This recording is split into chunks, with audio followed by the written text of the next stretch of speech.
Good evening. In today's session, let's discuss more points regarding NITI Aayog and we'll conclude this particular topic. Let's go ahead and I will show you the points here. Here you have guiding principles of NITI Aayog. What do you mean by this?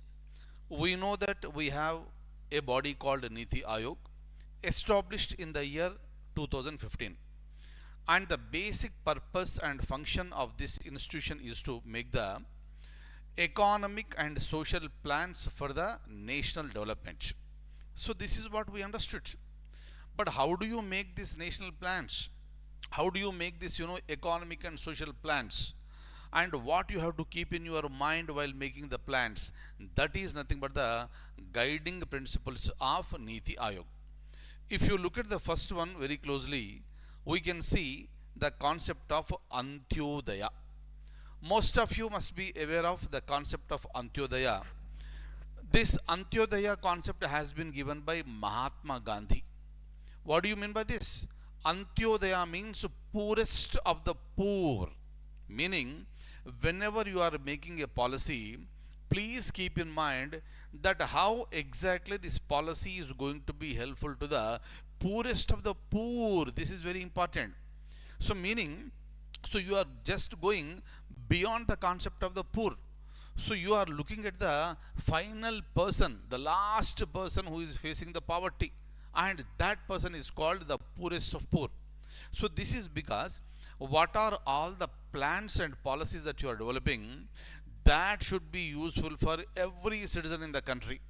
Every citizen in the sense including the poorest of the poor. That is the concept of this Antyodaya. Meaning, whenever NITI Aayog is making any policy, it has to keep the concept of Antyodaya in mind and make the policy. Clear? Number one.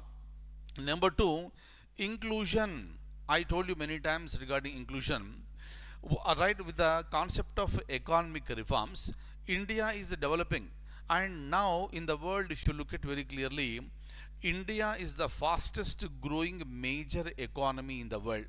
So there are so many economies, but when it comes to major economies, we have the few major economies, right? And if you leave the developed nations, among the developing nations which are major in nature, among all these, India is the fastest growing major economy. But I discussed with you that the development fruits are not reaching everybody. There are some people who are left behind. And so whenever NITI Aayog is making a plan or a policy, keep in mind that the people who are left behind. And whenever you are growing, when you are developing, those benefits must reach every person. Then only it is called inclusive growth.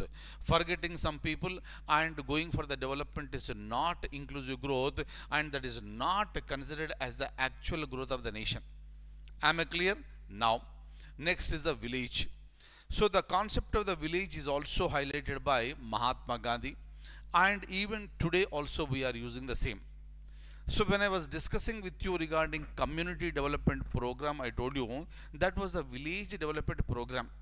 Whatever is required for the villages must be provided for the villages at the village level. And that is the reason why I told you already, if you want to develop the nation, the states must be strengthened. For that purpose, NITI Aayog has been established. But the states will be strengthened only when the districts are strengthened. Districts are strengthened only when mandals are strengthened. Mandals are strengthened only when the villages are strengthened. That is the reason why even today also the basic unit for the development is village. This has to be kept in mind by the NITI Aayog. Next is the demographic dividend. We have discussed at length with respect to demographic dividend. So large number of population in India are available to work. You develop the skills, provide the employment opportunities, let them become the part of the economic growth in India, and demographic dividend must be kept in mind by NITI Aayog whenever it is making the policy. Clear? Next comes the people's participation. Whatever the program that you are making, that is for the benefits of the people. And a program is considered to be successful only when the people are accepting. That is the reason why you make a plan and convince the people to accept it. How do you do it? Say for example, so we have huge population in India. We are number one in the world with respect to population. But there are going to be very bad effects with a larger population, because there is going to be the resources crunch over a period of time. There will be undue burden on the families, and the people will die of starvation. So the government may be understanding all these things, but how do you convince the people, right? So in order to convince the people, government cannot say that don't give birth to more than one child, don't give birth to more than two children or three children. Who are you to tell me all these things? So that is my interest. Clear, people will think like this, right? If they are not understanding the the consequences of the overpopulation. That is the reason why people must be educated first. If you educate the people and if you convince them regarding the consequences of the overpopulation, then automatically the people will follow the family planning methods. Clear? So that is the reason why a program will be successful only when there is a people's participation. Is that okay? Meaning is simple. When you are making a plan, how do you convince the people? That should also be kept in mind by NITI Aayog. Next is the good governance. Good governance is nothing but every policy's benefits must reach the people. It is not just making a policy and implementing the policy and follow up whether these policies are really benefiting the people for whom these policies have been prepared. That is called good governance. And once you achieve the economic growth, you should be able to sustain the same. That is called sustainability. This is nothing but the ability to exist consistently. What is the meaning? So we have achieved the 80% of the the literacy. Then so we should go with that consistently. So try to improve that one. So it should become 84, 85, 90, and over a period of time 100%. But from this 78 or 80, whatever you have now, from there you should not come back. That is the meaning here. Clear? I told you, infant mortality rate, that figure. From that figure, you should not go up, you should come down. So that is called the sustainability. Am I clear? So how do you do all these things? So whenever you are making policy, NITI Aayog must keep all these guidelines in the mind and make the policies. That is the basic idea. Kindly remember this one. Clear? So this is regarding guiding principles of NITI Aayog. Next, if you look at the NITI Aayog new initiatives, I told you in the beginning also, when we are discussing about the 5-year plans, I told you that 12th 5-year plan was the last one, implemented from 2012 to 2017. What happened after that?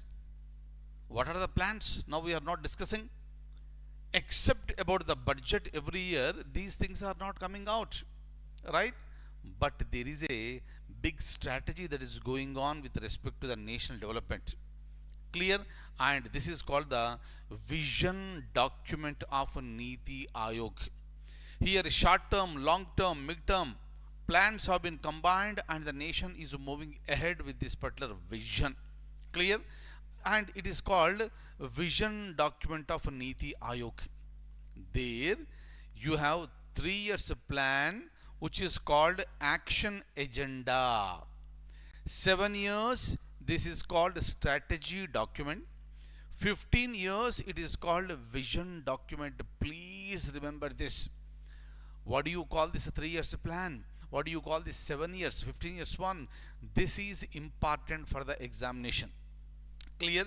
And all these 3 documents put together is called National Development Agenda. Very important one. Without this 3 years, 7 years and 15 years, there is no National Development Agenda.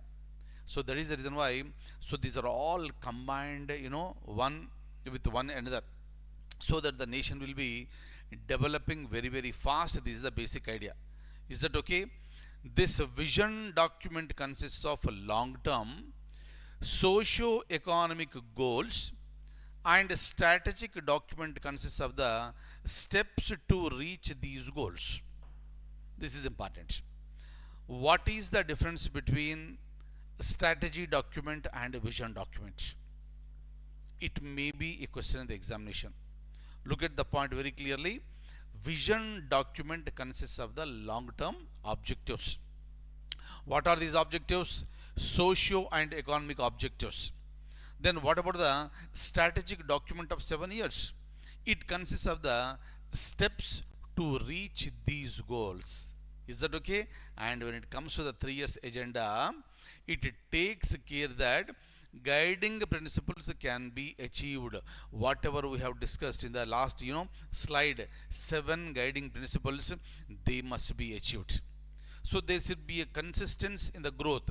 Nobody should be left behind. There should be people's participation, right? So everything is covered under 3 years document, right? 3 years document, 7 years, and finally that comes to the 15 years document. And all the three put together is called National Development Agenda, and this is what is being implemented in India today. Am I clear? And for this reason, NITI Aayog is working. Am I clear? Very, very, very, very important. What is this? 3 years, 7 years, and 15 years. All are important, and all of them put together, what do you call? That is also important for the examination. Clear? Next, if you look at the next one, there are certain types in planning. When we discussed about the planning, I have already discussed with you, like 5-year plans and annual plans, like this we have already discussed. Is that okay? So now let's depending on how you make a plan, how you implement a plan, what exactly you take into your consideration. You have various types of plans. Let's try to discuss about that. And I'll also tell you what is the planning method that is adopted in India. Clear? First one, if you look at very carefully and closely, this is called imperative planning. This is also called directive planning. This is followed by socialist countries. Socialist countries like China and USSR, meaning Russia, they are following these methods. Clear? So I told you already, these are all the directive methods. Government will make the plan, implement them, and the people are supposed to follow that. But in India, that is not the case. Government will make a plan, it will implement, and it will try to convince the people. If the people are convinced, people will follow, otherwise no. So this is the democracy. We are not communist. So though we are socialist, we are democratic socialist. You know the meaning of all these things now. Is that okay? So China and Russia fall under this one.